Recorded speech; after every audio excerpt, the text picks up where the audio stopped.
আসসালামু আলাইকুম। আজকে ডেট হলো 22শে জুলাই। আজকে মঙ্গলবার।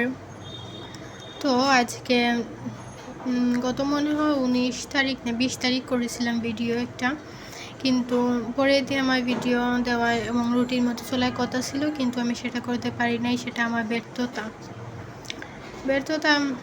এতদিন করতে পারি নাই, কখনো পারি নাই, মানে খারাপ অভ্যাস চলে আসছিলো। কিন্তু ইনশাআল্লাহ সামনের দিকে আর এরকম আর হবে না। তো আমার ইউটিউবে একটা প্রবলেম হয়েছিল, আমি ভেরিফিকেশন করতে পারছিলাম না। তো যাই হোক, মোটামুটি আমার মতো গরিবের এইটুকুই ভিডিও ছাড়বো। তো আমি নতুন করে একটা ডিসিশন নিয়েছি, একটা মানে কি আজকে আর একটা প্ল্যান বানাইছি, দেখাই আপনাদের দ্বারা। এই দেখুন, মানে আমার প্ল্যানটা হলো সকাল থেকে আমার সকাল শুরু হবে না, আমার দুপুর 1টা থেকে শুরু হবে এবং পরের দিন মানে 2 দিন রুটিন যাবে।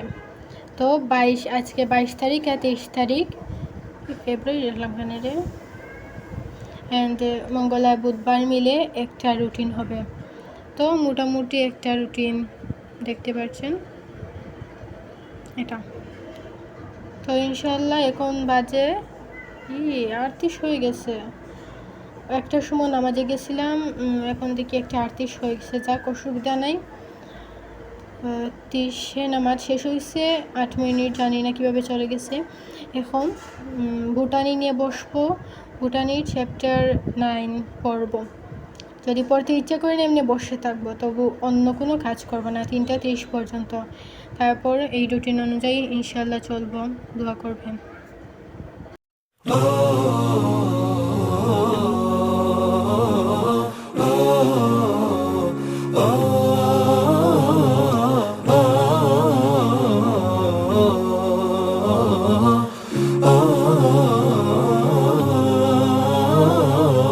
أجمل فرحة هي يوم فرحكوا، ده شيء أكيد.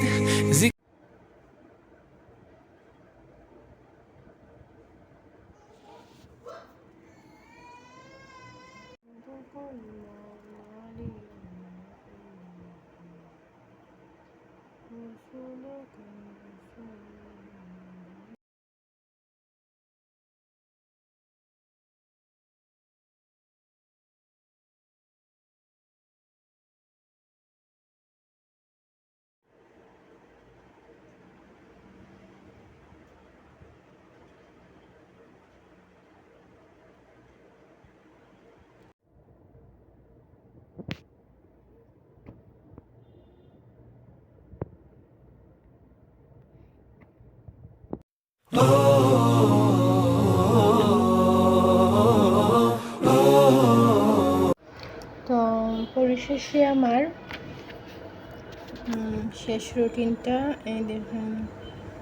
আজকে বুধবার এবং এখন বাজছে 11টা 48। এগুলো তো মোটামুটি কমপ্লিট হয়েছে, যদিও টাইম ঠিক থাকেনি। মানে এই যে পড়ার সময় যে 2 ঘন্টা দিয়েছি, ফুল 2 ঘন্টা পড়তে পারি নাই। বুঝতেছেন তো যে একটু সময় লাগবে আবার রিকভার করতে। হ্যাঁ, এগুলো সবগুলোই মোটামুটি কমপ্লিট হয়েছে আলহামদুলিল্লাহ। এটা হয়েছে না ফিজিক্স অ্যান্ড আইসিটি, আর ইংলিশটাও হয় নাই, পারিনি, ঘুমিয়ে পড়ছিলাম। মানে সকালে তো আগে অভ্যাস ছিল সকালে ঘুম থেকে ওঠা, কিন্তু এই 3 মাস আমি সকালে ঘুমাইছি, এজন্য অভ্যাসটাই চলে গেছে।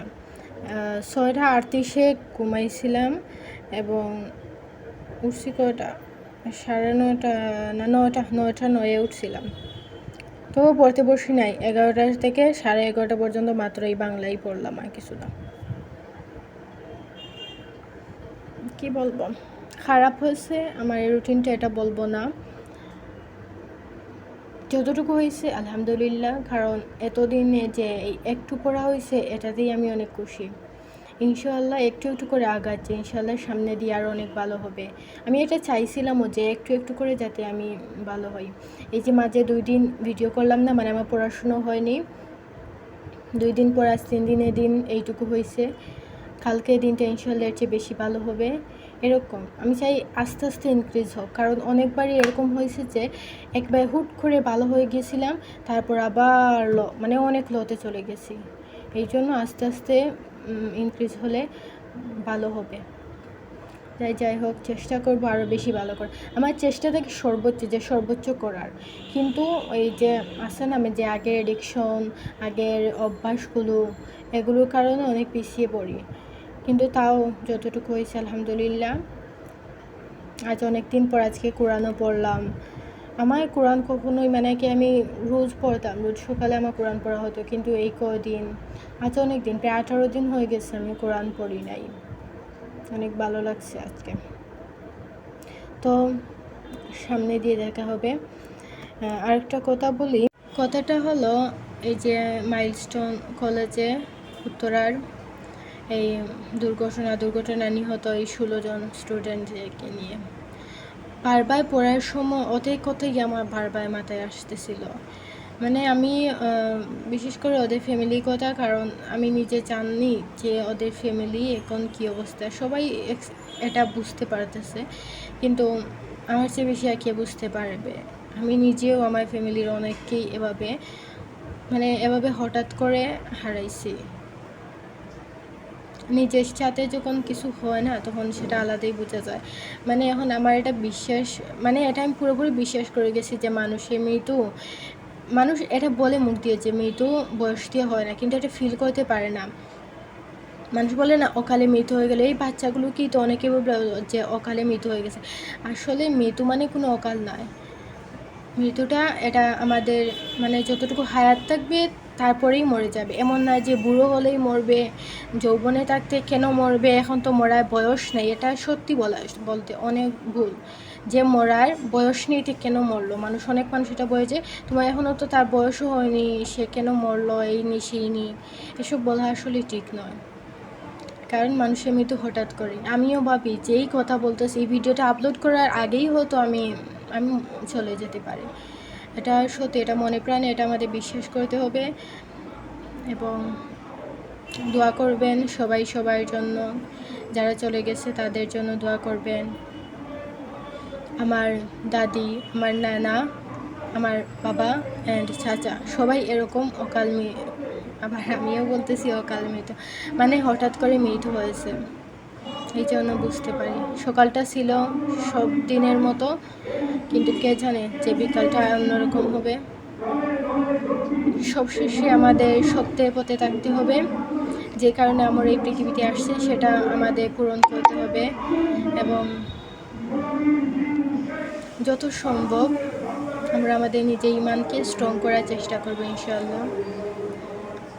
তো আজকের মতো এই পর্যন্ত আমার পড়ার খবর। সত্যি বলতে আমার ভিতর থেকে অনেক মনে হচ্ছে যে অন্তরটা পাথর হয়ে গেছে এতদিনে। বই পড়ছিলাম নফসের বিরুদ্ধে লড়াই, এটা বইয়ে, সেখানে বলতেছিল যে আমরা যে এই অবস্থায় আছি, আমি এই অবস্থায় আছি এই কারণে আমার রুহি বেমারি কী ছিল, কি রুহ অসুস্থ হয়ে পড়েছে। এই রুহকে, তো এই যে রুহানি বেমারি আছে, এই বেমারিটি ঠিক করার জন্য আমাদের কী করতে হবে, আমাদেরকে আল্লাহ জিকির করতে হবে, আল্লাহকে স্মরণ করতে হবে, কান্না করতে হবে, অন্তরটা যাতে গলে সেই কাজ করতে হবে, অ্যান্ড তোমার রোজা রাখতে হবে। হ্যাঁ, আমি আজকে চেষ্টা করেছিলাম রোজা রাখার, 3টার সময় অ্যালার্ম দিচ্ছি, কিন্তু কি বলবো, উঠতে পারি নাই, আলসামি চলে আসছিল। যাক, এই জন্য দুঃখিত, কিন্তু চেষ্টা করব কালকে রোজা রাখার। দোয়া করবেন, কালকে তো বৃহস্পতিবার, কাল রাখবো ইনশাআল্লাহ, যত কষ্টই হোক না কেন। তো আর কি, এইভাবে নিজেদেরকে আপনারাও ইনক্রিজ করতে থাকবেন। তো আজকের মতো এই পর্যন্ত, ভালো থাকবেন, আল্লাহ হাফিজ।